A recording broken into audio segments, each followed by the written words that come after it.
पुराने वक्तों की बात है कि एक गांव में एक बेवकूफ़ लड़का रहता था। सभी लोग उसको बुद्धू बुद्धू कहकर पुकारते।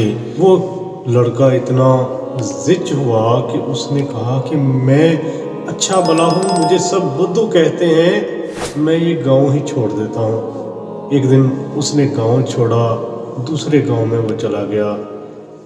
पैदल चलते हुए वो काफ़ी थक चुका था। एक जगह उसने देखा कि एक कढ़ाई तपी हुई है, लोग उस कढ़ाई से दाने अपने बनवा रहे हैं। वो उस कढ़ाई पर गया और उस खाला जान से कहा कि मैं आपकी मदद करता हूँ, मुझे आप थोड़े से दाने दे देना, मेरा थोड़ा सा गुजारा हो जाएगा, भूख मिट जाएगी।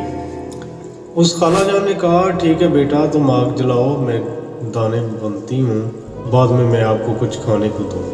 उस लड़के ने आग जलानी शुरू कर दी। जब थोड़ी देर गुजरी तो उसने यकदम आग तेज़ कर दी। जब आग तेज़ हुई तो दाने ज़्यादा जल गए।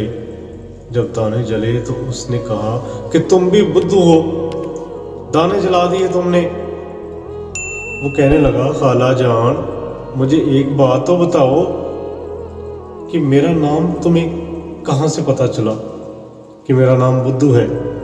तो खाला जान ने कहा कि बेटा, नाम इंसान की पेशानी पर नहीं लिखा होता, नाम इंसान खुद बनाता है अपने कामों के ज़रिए, अपने आमाल के ज़रिए इंसान अपना नाम खुद पैदा करता है।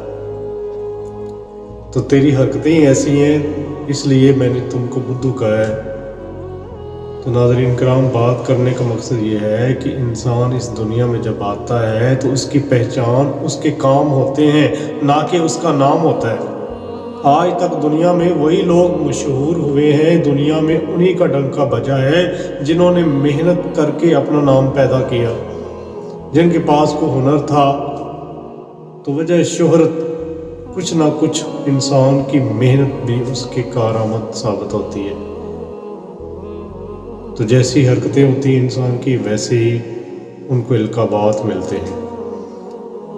अगर अच्छे काम करता है इंसान तो उसको अच्छे नाम से पुकारा जाता है, अगर जुल्म करता है तो जालिम के नाम से पुकारा जाता है, अगर वो खिदमत खल्क करता है तो इंसानियत का मोहसिन कहलाता है, अगर वो एक डॉक्टर बनकर लोगों का इलाज करता है तो वो मुआलिज कहलाता है।